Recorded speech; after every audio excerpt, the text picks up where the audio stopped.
Bueno, en el programa original habíamos pensado que en la primera etapa tratáramos a la 21 Asamblea y luego ya pasáramos al siguiente tema.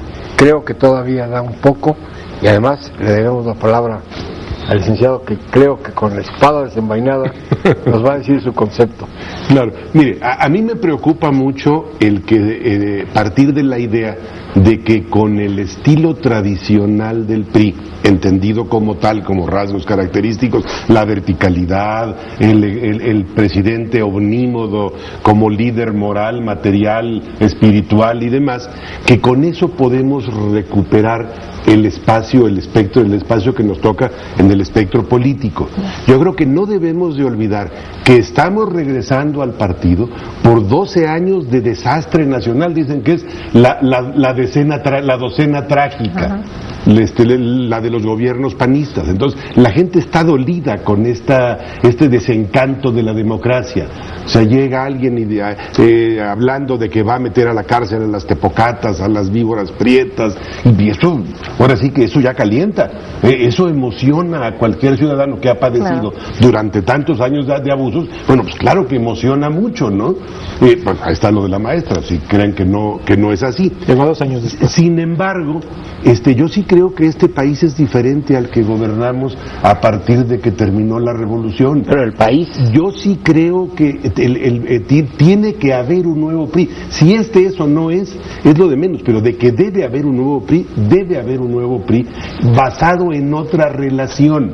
Antes, durante muchos años, bueno, decían que los grandes errores del mexicano era sembrar en tierra de temporal, jugar la lotería y votar en contra del PRI, porque siempre perdían, ¿no? O sea, como fuera, no les favorecía el resultado. Digo, ahora yo creo que tenemos que generar un vínculo con el ciudadano mucho más racional, mucho más inteligente. Yo sí creo, yo no estoy de acuerdo de ninguna manera que se ponga estatutariamente que podemos dejar de discutir ningún tema. O sea, eso me parece propio de talibanes, ¿no? O sea, no puedes hablar de esto, ¿no? Bueno, eso es terrible, ¿no? O sea, que no salgan las mujeres, que se queden encerradas, no vayan a tener malos pensamientos. Digo, me parece atroz.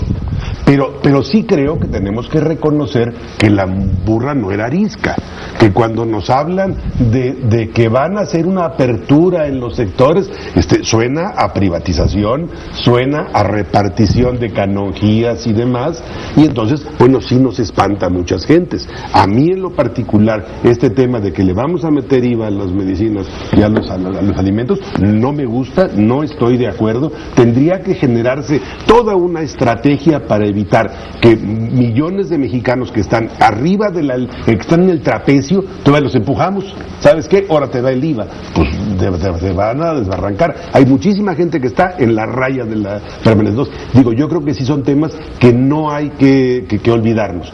O sea, sí hay una razón histórica para que el mexicano sienta animadversión con esto. O sea, veamos qué pasó con los bancos, qué pasó con muchas instancias de la vida pública, de la vida privada o económica, que están en manos de extranjeros. Entonces, vaya, habrá que tener cuidado con esa parte. Ahora, hay 3 puntos, ingeniero, para tratar de ir cerrando el tema. Sí considero es correcto con lo que dice Pepe, pero yo lo que veo mal es haber acotado el tema de los espacios de discusión al interior del partido. Y en lo que dice el licenciado Sepúlveda, de que sí debe de haber un nuevo PRI, yo creo que va a ser en base a cuál va a ser el pacto social que va a crear el Partido Revolucionario Institucional con la sociedad. ¿Qué es lo que verdaderamente le va a ofrecer el nuevo gobierno del Partido Revolucionario Institucional y el propio Partido Revolucionario Institucional en el plano legislativo y en el plano político con un nuevo pacto social hacia la ciudadanía? O sea, ¿cuáles van a ser esos acuerdos para que verdaderamente veamos que la brecha que se estaba ampliando de pobreza, de marginación, de falta de competitividad de nuestro país, verdaderamente la vayamos viendo cerrada? Y en el tema justamente de lo que platica el licenciado Sepúlveda, de los temas que no se deben de discutir, creo que fue un acierto el haber retirado estos temas, estos candados a la discusión de los temas como el impuesto al valor agregado, pero no con eso quiere decir que los alimentos y medicinas van a recibir una tasa del 16%. O sea, también es un tema que todavía no se está ni discutiendo y estamos ya haciendo alarde de algo que todavía no sucede. Pero el PRI se está Que sí, preparando se está para preparando. llegar a esa discusión. Para llegar a una reforma fiscal en el tema, justamente, bueno, pues falta información, y si no tenemos información, bueno, no podemos tratar de construir un análisis, una discusión certera. Pero ¿para qué discutir una reforma hacendaria desde hoy si no hay una iniciativa? Claro, no hay y nada. aventarnos 6 meses de discusión para que al final del día quede manoseada y no salga. Es que el tema es que el PRI la mejor impuso- reforma, legislativamente hablando, pues es de la que no hablas, ¿no? Ahora, puedes todo parte de una discutirla en situación, las ¿no? cámaras. Todo parte de una razón. La modificación de los documentos básicos del PRI le abre la puerta a esta discusión. Sí, pero también era el momento correcto de que el PRI lo hiciera, porque era su asamblea en donde únicamente podía reformar los documentos básicos para entrar en un futuro a analizar y discutir de esos temas. Que sea válido, que vaya a pasar y que vaya a prosperar una situación de que se le imponga impuesto al valor agregado al tema de alimentos y medicinas, bueno, estaría por verse. Todavía hay un resto en el Congreso de la Unión que se tendría que discutir, y si el Congreso de la Unión dice que no va a pasar. Pero ¿por qué no no? pasó en el Pero sexenio ¿por qué pasado? no además? Es decir, se habla del IVA en los alimentos. ¿Y por qué de que empezó el tema del IVA en los alimentos a la fecha, las medicinas se han incrementado a más del 100%? Han crecido Es mucho. decir, los que tenemos necesidad de comprar medicinas hemos visto el crecimiento exponencial de lo que es el costo de la medicina. Y no hemos hecho nada, nadie, para discutir. Y la pregunta, Luis, no hay ahí forma. sería, y la pregunta sería, ¿el problema es el 16% de IVA o el problema es la cadena de suministro? ¿O el problema es la Pues el cadena segundo, de ¿no? distribución? Pues ¿O la claro. falta de políticas públicas que metan orden en verdaderos cárteles económicos de esos, Sí, exacto. donde hay dominancia en varios Que no sectores? nos permiten irnos a la medicina preventiva y estamos en la medicina curativa, que es la que más les deja a los laboratorios. Y con eso habrá que analizar el tema de las patentes, que se le otorgan a muchos de los Pero ahora, laboratorios. en la discusión de estos temas, bueno, el problema es que ya hay línea. O sea, Peña Nieto se pronunció por la inversión en Pemex abiertamente desde antes de la reforma de esto. Y qué bueno. Y ya estamos viendo un enrarecimiento, diría yo, un empobrecimiento del ambiente político. Cuando viene el aniversario de la muerte de Madero, y ya cuando menos 2 discursos oficiales en partes diferentes, se habla de la equiparación de Madero con Peña Nieto. O sea, esto me habla de un empobrecimiento del ambiente político, de un favorecimiento de las líneas irracionales que se aprueban, porque lo dijo el de arriba, y eso sí me preocupa mucho. Pero, a ver, yo también ahí sí, voy a disentir, porque creo que a este país lo que le urge también es avanzar de los diagnósticos a la ejecución de los diagnósticos. En la reforma energética, por ejemplo, que es, yo creo que tiene más posibilidades de transitar que cualquier otra propuesta de reforma hacendaria.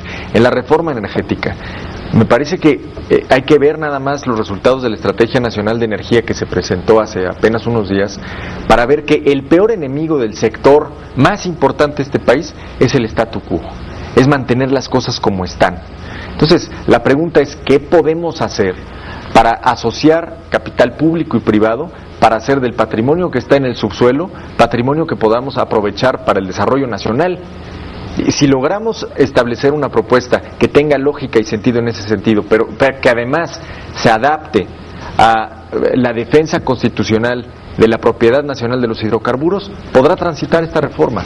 En el tema del IVA, alimentos y medicinas, por ejemplo, yo sí creo que no puedes pedirle un peso más de impuestos a los ciudadanos si antes no subsanas la calidad en el gasto público. Y la Comisión de Corrupción. Totalmente de acuerdo, pero también tiene razón Roberto, no se trata de llevar del 16 al 20% el IVA y desgravar absolutamente todo, que creo que sería suicida políticamente.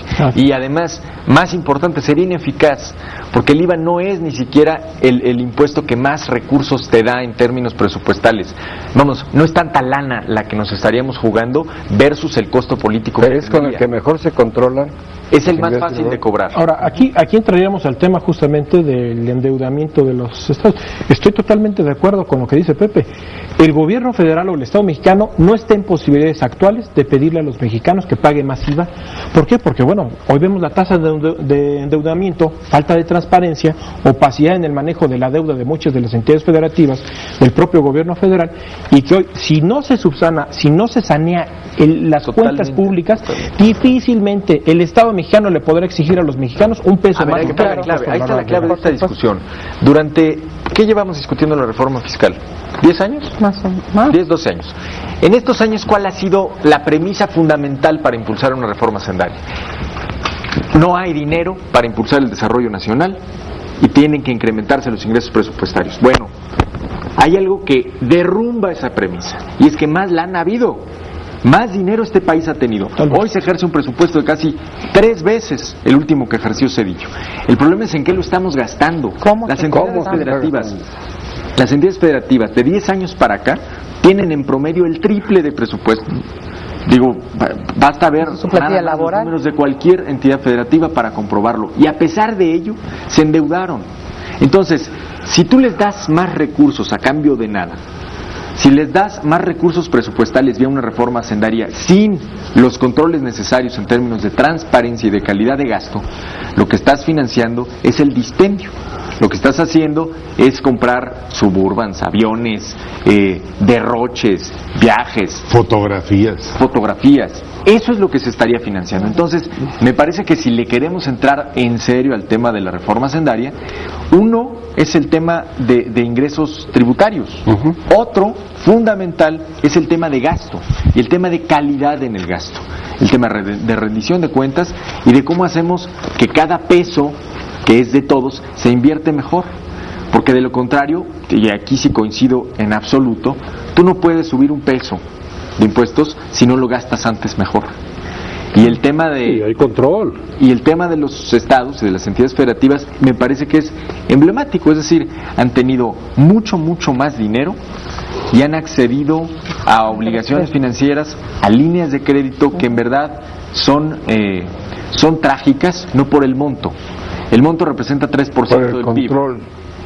La deuda pública global llega casi al 30%. Es decir, no es otra vez la cifra global, sino el cómo debes.